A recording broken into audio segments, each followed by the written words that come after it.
This is Beyoncé's C'est Lumière fragrance post, posted on Valentine's Day 2025. These are the Lumière brothers, French pioneers of modern cinema. C'est Lumière means this light. In this reel, the first thing that caught my eye was a mysterious portal in the desert. It was reminiscent of the Renaissance World Tour stage. Also, this camera aperture was interesting to me. My mind immediately went to this interview in British Vogue, where S. Devlin, her stage designer, said this. We were making the show over many, many years. It really only came together quite late. I said, well, why don't we just do a whole? She and I relate to each other quite a lot, in that we're both working mothers. A lot of the work she's been making during the pandemic was about the tension between mothering her art and mothering her children. This idea of a whole, the whole within you, the whole outside, the giving of the whole, the receiving, all of them, it's endless. And this combination of the geometry of the frame and the circularity of the hole in the frame, she and I both just respond to that. You see, this is a motif of a hole on the Renaissance stage, and this is the C'est Lumière reel. On both the C'est Lumière and the C'est Noir bottles, they have these holes, these portals. It's all connected.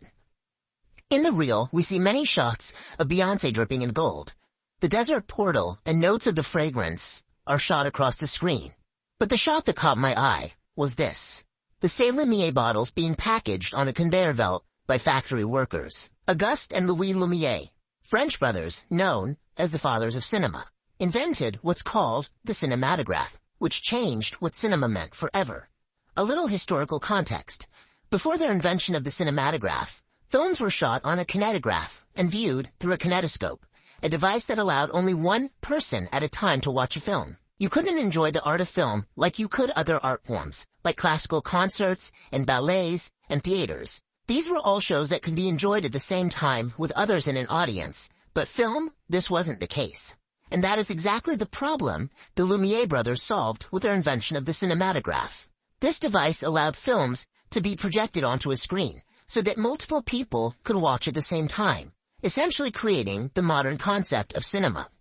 The Lumière brothers filmed for black and white, short and fairly basic, but it was revolutionary technology. The cinematograph allowed light to pass through the film, projecting an image in shades of black and white. This black, this light, c'est noir, c'est Lumière. On March 22, 1895, the Lumière brothers debuted a film that they showed to a private group of scientists, a quiet, almost secret unveiling of something the world had never seen before. But then on December 28, 1895, at the Salon Indien du Grand Café in Paris, also known as the City of Lights, history was made. For the first time, a film was shown to a public audience, and for the first time, people paid to watch moving images projected onto a screen. This moment is considered the birth of cinema, the first step into an entirely new era of storytelling. A film that when showed to a public audience ushered in the golden age and birth of modern cinema going as we know it. And do you know what that film was called that the Lumière brothers debuted on that fateful December night? It was titled Workers Leaving the Lumière Factory.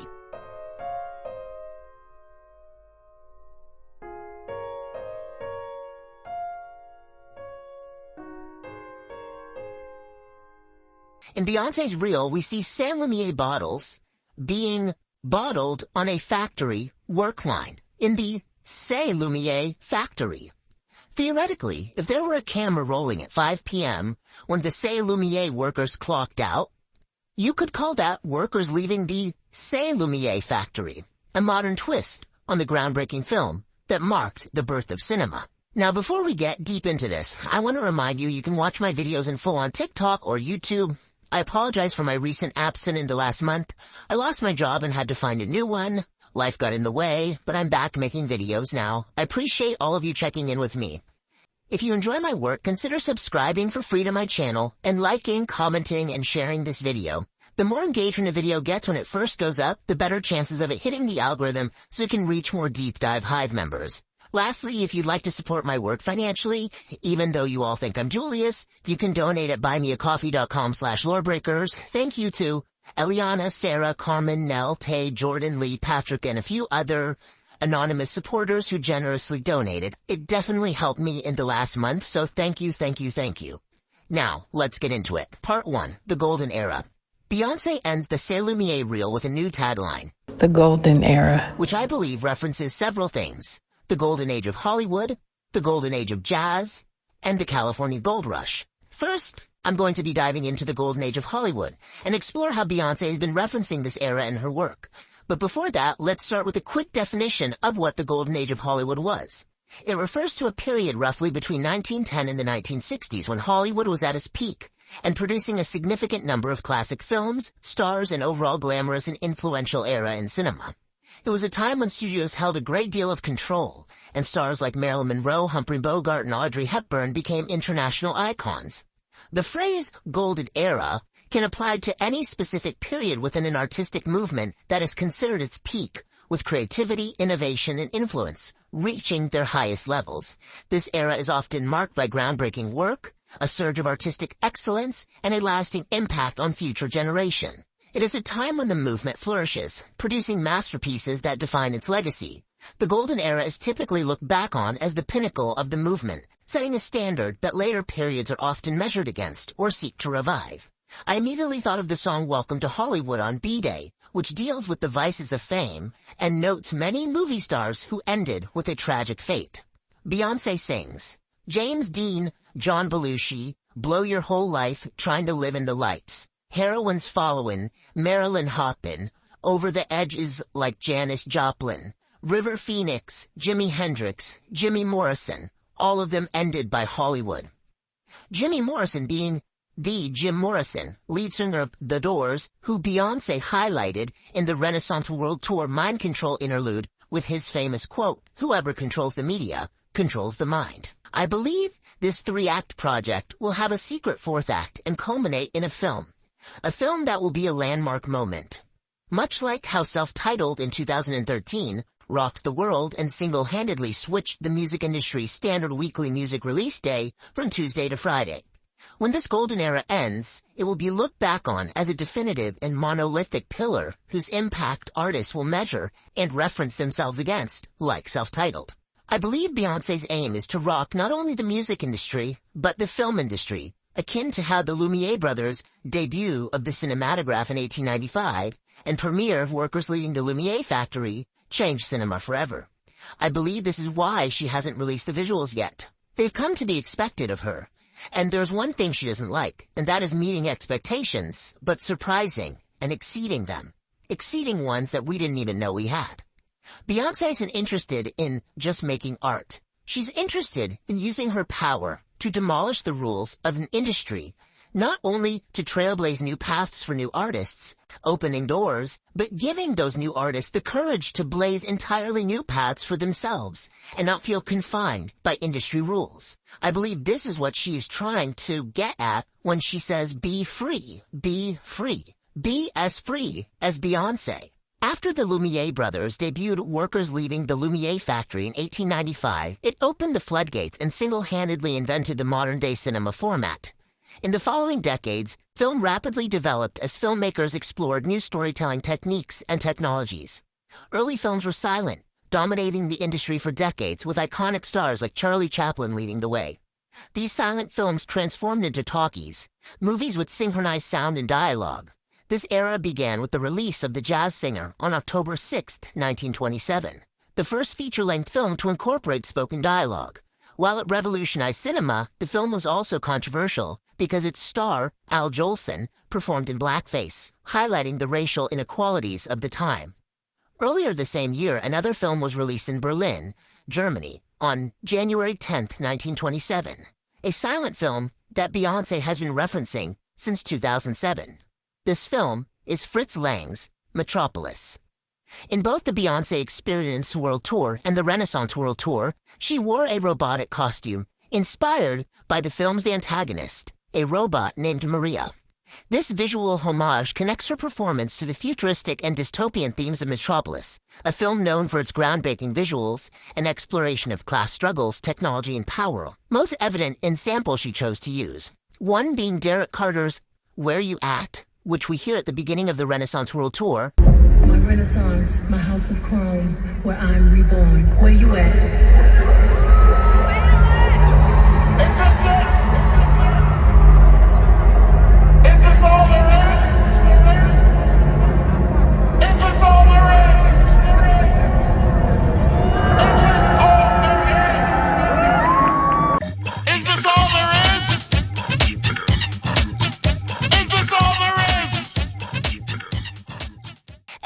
breaker by the foremost poets in Alien Superstar. Please do not be alarmed, remain calm. Do not attempt to leave the dance floor. Both songs' lyrics heavily reference the manipulated power, greed, injustice, technocracy, technology, fighting and finding one's soul, and the fear of an uncertain dystopian future. AI. I am not a robot. These are themes of technology taking over that she is weaving into her work. She talks about the past and the future coming to meet us where we are. The past being one that she is trying to set right history by sharing the founders of dance music and country music, but also warning towards the future where the people who own the media, who own the technology, are there to control our minds, like the Jim Morrison quote says. Now, Metropolis is a film covering all of these themes. It is incredibly ahead of its time. Set in a futuristic city divided between the wealthy elite who live in towering skyscrapers and the oppressed workers who toil underground, the story follows Freder, the son of the city's rich and powerful ruler.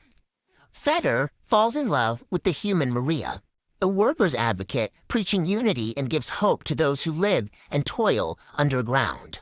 His love for her makes him sympathetic to the workers and the harsh conditions they are working in. He goes to his father to seek empathy towards them since they are working in such harsh conditions, but his father does not like his son's newfound empathy for the workers. In order to stop this from happening, he needs to get rid of this Maria woman and have his son not fall in love with her. In order for the father to stop an uprising from happening, which he learns about from Freder since he was down in the underground, he instructs a scientist named Rotwang to create a robotic double of Maria and locks the real Maria up in a cell. This way, they have a puppet Maria to control and preach their propaganda to the workers through. This, of course, reminds me of Beyoncé's portrayal of a ventriloquist version of herself behind her during the America Has a Problem part of the Renaissance World Tour, as well as Kendrick Lamar's use of a ventriloquist on his Big Steppers tour. You can watch more on that here, where we dive deeper into the overlapping themes between Beyoncé and Kendrick, exploring how both artists use the concept of ventriloquism to convey complex idea and identity in performance. And what is a more sophisticated ventriloquist dummy than that of technology and AI? AI's ability to impersonate a singer's own voice, something that Beyoncé has commented on that scared her. How similar an AI version of one of her songs sounded just like her. These are things that are no doubt on her mind, and something that she is warning others against, because this is not something good. To be ruled by robots, to have robot entertainment, to have AI entertainment. This is why heart, soul, and remembering our history is so important. Back to Metropolis. An interesting parallel between Beyoncé's outfit and Rotwang, the scientist who created the robot Maria, is he wears a black glove on his right hand. Beyoncé too wears one long black glove on her right hand for this opening look when she comes out of the robot costume that resembles that of the robot Maria. In the end of the film Metropolis, Freder, the son of the city's ruler, becomes the mediator between the ruling class and the workers, fulfilling human Maria's vision of harmony. The film is a visually stunning and thematically rich exploration of class struggle, technology, and human resilience.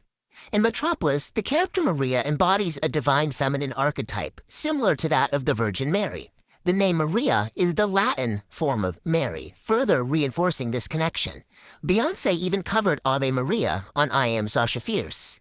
And during the Renaissance World Tour's opulence interlude, we see her dressed in red impose over a painting called Landscape with the Flight into Egypt by Peter Bruegel the Elder.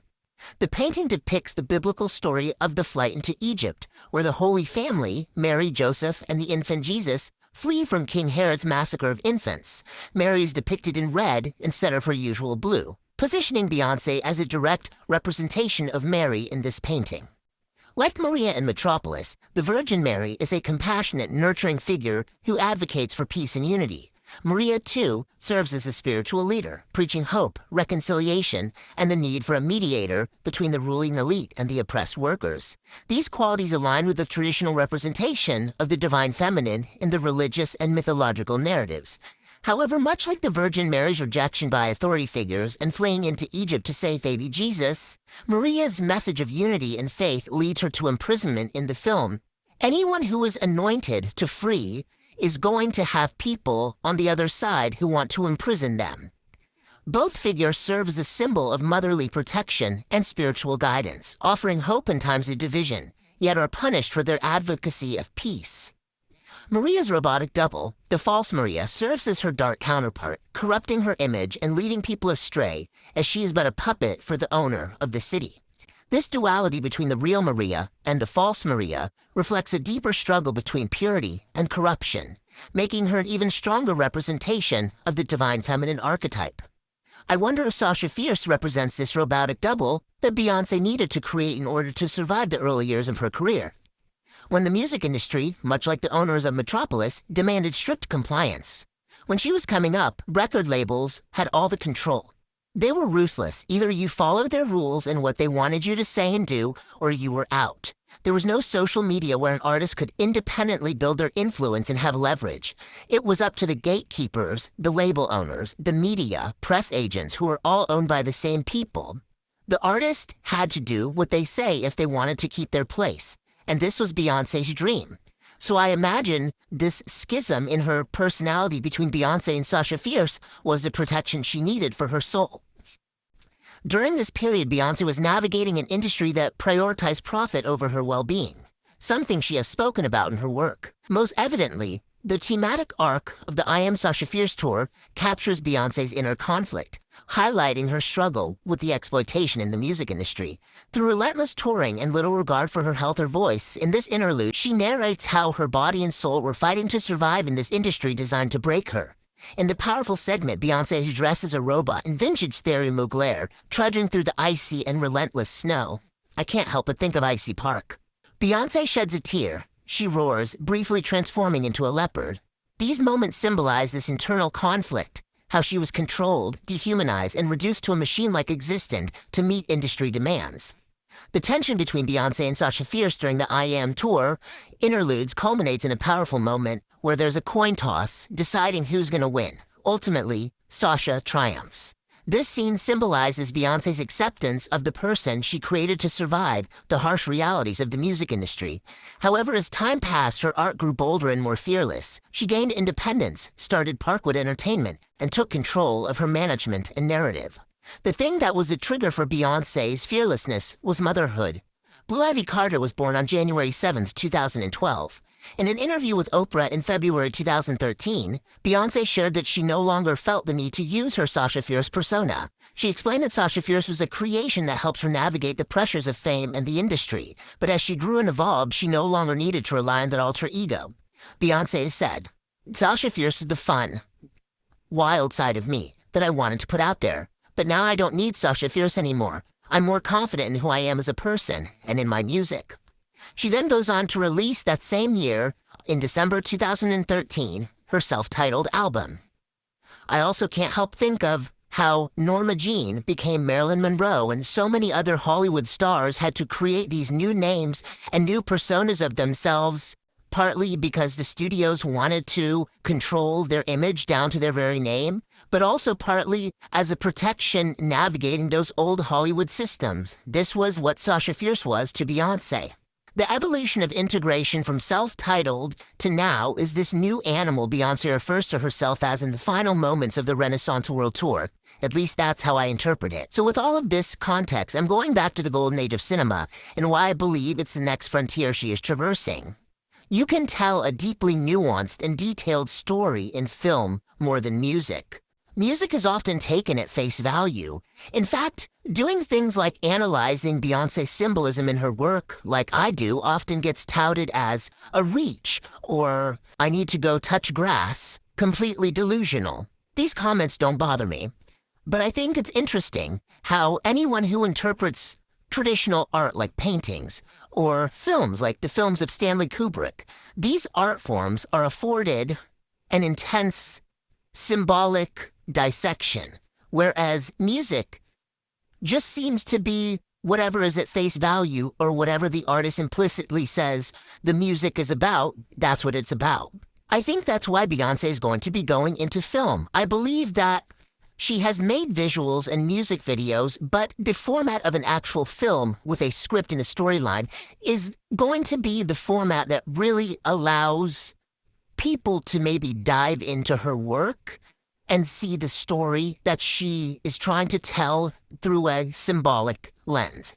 Before the Lumière brothers, workers leaving the Lumière factory, the pioneer that sparked the Lumière brothers' innovative spirit and invention of the cinematograph in 1895 was Edward Muybridge's The Horse in Motion from 1878.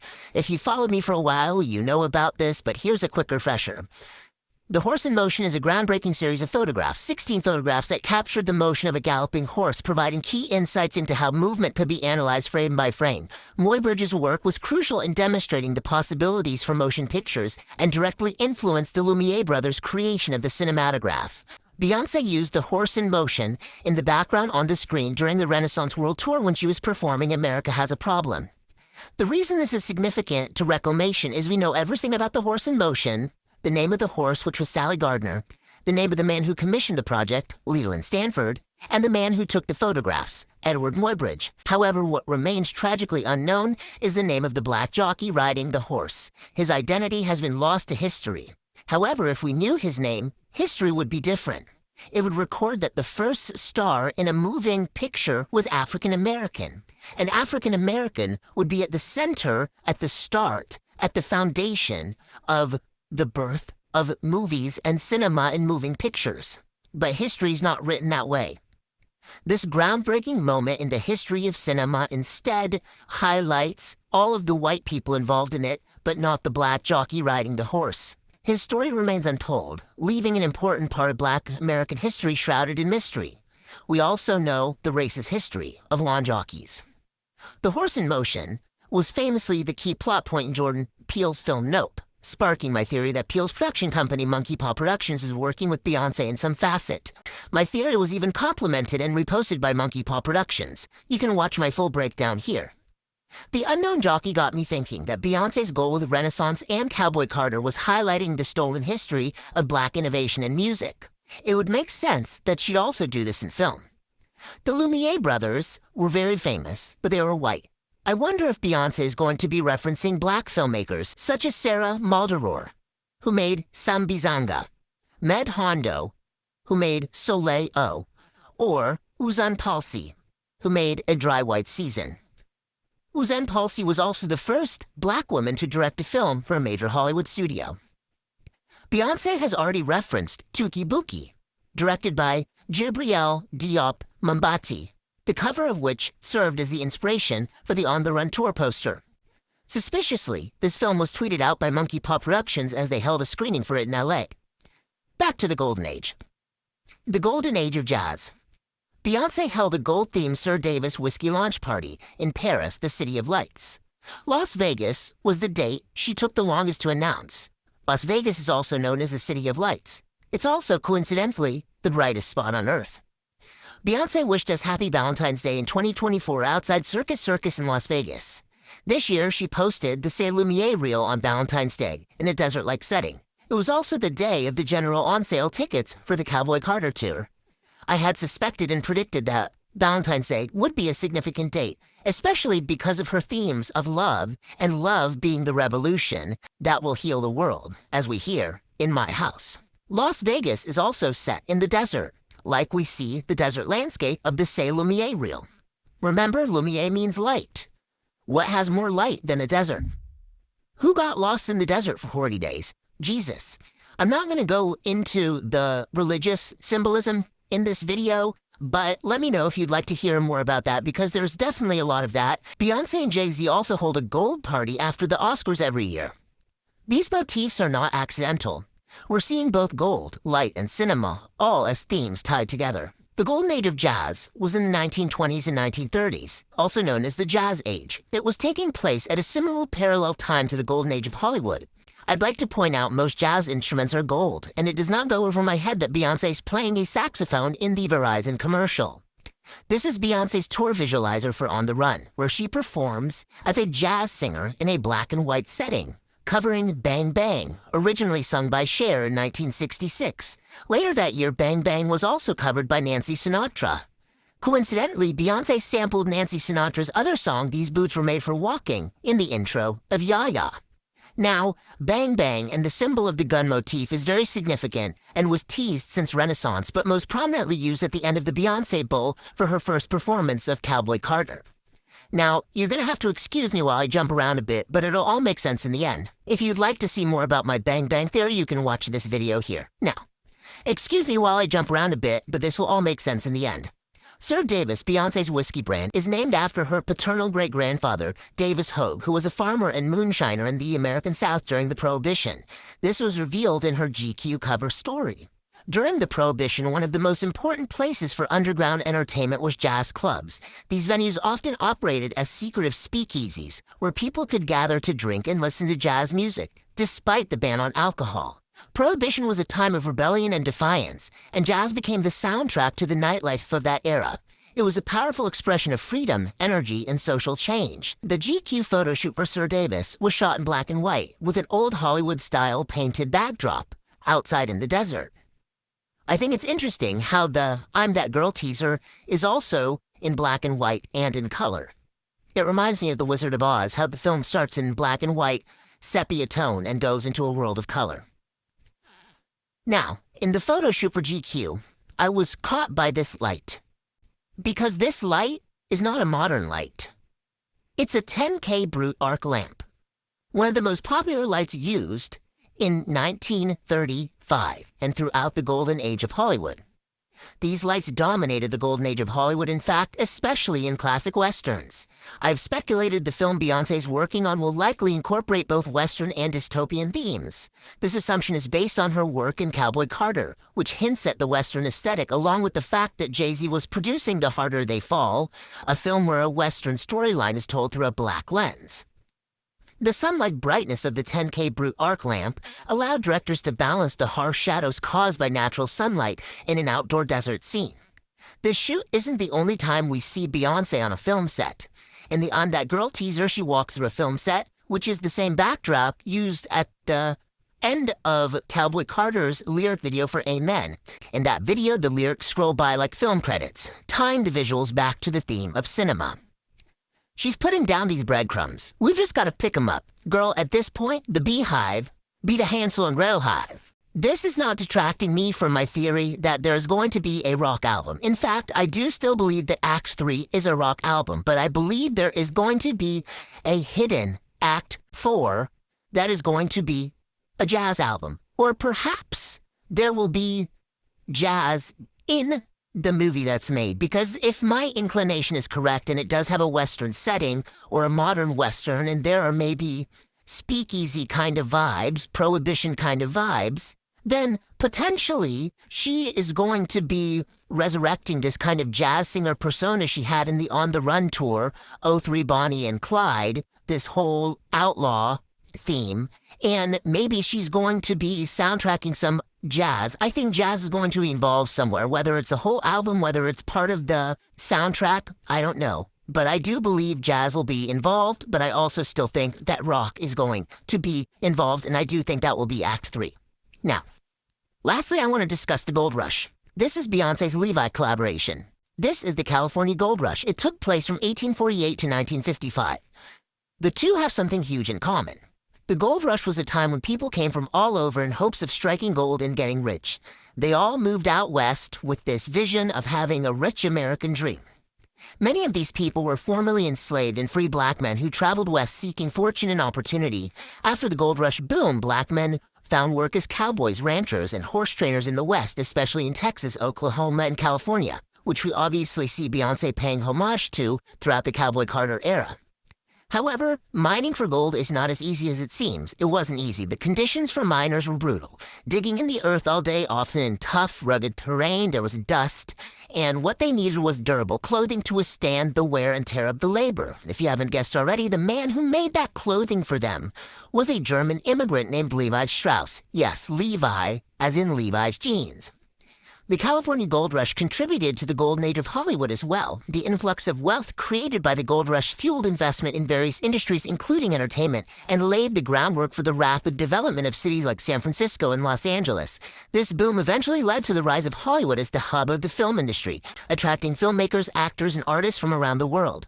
Additionally, the cultural shift sparked by the gold rush was people saw new opportunities and diversions, helping cultivating a demand for entertainment, including the growing medium of cinema. So, how does all of this tie together? We've gone over the golden age of cinema, Beyoncé's references of films like Metropolis and The Horse in Motion, and the Lumière brothers' groundbreaking birth of cinema. We've covered gold and light and Levi's. It's a lot. So this is what I think. Beyoncé's C'est Lumière post on Valentine's Day this year, with the golden era tagline and the recurring themes of light cinema, western, jazz, and lost black history, all point to something much bigger than an album rollout. She's building a truly era-defining moment that I don't think any of us can really predict, but I'm going to do my best to try to interpret what she's given us so far. Just as the Lumière brothers revolutionized cinema, Beyoncé seems poised to do the same, reclaiming black innovators whose contributions have been erased, from the unknown black jockey in The Horse in Motion to black cowboys and jazz musicians who shaped American culture. The factory setting in C'est Lumière, mirroring workers leaving the Lumière factories, suggests that she's laying the groundwork for a monumental cinematic release that will change the film industry's gatekeepers, just as she did with the music industry when she dropped self-titled in 2013. I believe Beyoncé is creating this secret Act 4 because, well, 4 is her favorite number and that would just make sense. And I believe it's going to be a blend of the golden age of Hollywood, dystopian futurism, Western aesthetics, jazz, influence, prohibition, and anti-establishment themes, all told through a black lens. I believe the project will pay homage to black filmmakers such as Salim Malador, Med Hondo, Yuzan Palsi, and reframe history through a black lens, reclaiming the erased pioneers of cinema. The gold motif, the Las Vegas City of Light symbolism, the 10K Brut arc lamp from the golden age of Hollywood, and Beyoncé's whiskey brand, and her grandfather's involvement in the Prohibition are all connected to a larger story of power, history, and reclamation.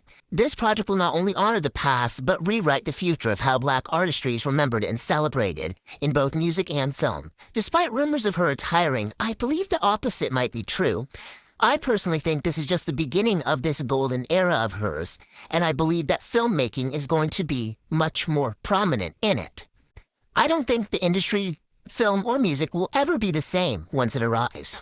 So, that's what I have for you today. Thank you for watching this whole video. If you made it to the end, comment a gold star and a film camera. If you'd like to support my work, once again, you can buy me a cup of coffee at buymeacoffee.com/lorebreakers. Leave me a message, ask me any questions, and I will reply to it directly. Also, I'd like to know if you do decide to donate, you can remain anonymous. And if you want to leave your name, but you don't want to be mentioned in a video as a thank you, you can just say, "Don't mention me," and I will just thank you in the message to you. So, everything you're doing is so supportive of me, and I've grown this channel.